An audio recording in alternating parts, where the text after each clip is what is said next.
国际上要紧来关心南非发生重大交通事故，有一架巴士失控冲入去山坎，包括司机在内，拢总45个人死亡，车顶干那一个8岁囡仔重伤活落来。另外，伫德国的高速公路，有一架游览车凶冲出公路并车，造成至少5个人死亡，55个人受伤。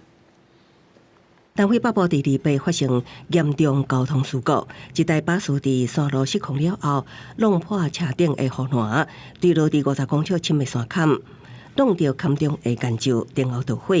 包括司机在内，车顶拢总有46个人，有45个人身亡，只有一名8岁查某囡仔重伤活落来。警方表示，搜索行动仍然在进行，不过真侪尸体已经互烧甲面目全非，有缘掉伫车内。 这台巴士是来自邻国波扎那，是要去南非林波波省参加国外的雕像活动。南非交通部长齐坤加对罹难者表示哀悼，将会协助将罹难者的遗体送回波扎那。伊也强调，国外的拜六都要到啊，交通会变得更加无形，呼吁司机谨慎负责赛车。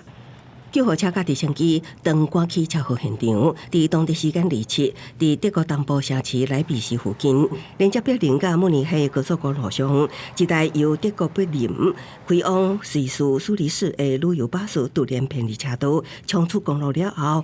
并且伫超坡，造成至少5个人死亡，50多人受伤。警方表示，部分伤者情况危急，也无甲其他车辆相同分野。Flixbus hat angegeben, dass 53 Personen im Bus waren und 2 Busfahrer. Ich halte mich mit der Aussage noch zurück. Kurz zur Erklärung. Na klar, bucht man diesen Bus und trotzdem müssen wir jetzt checken, wer ist tatsächlich an Bus gekommen. Es arbeiten überall Menschen, da kann also immer mal 1 oder 2 Personen tatsächlich nicht an Bord sein. Klar ist aber, über 50 sind in umliegende Krankenhäuser eingeliefert worden, sodass man schon von dem fast sehr voll besetzten Bus ausgehen kann. 巴士公司表示，目前当甲当地的警方密切合作，紧急将受伤的人救出来，佮送往病院救治。也毋过确实发生的车祸原因，当咧调查中。公司新闻星路培编译。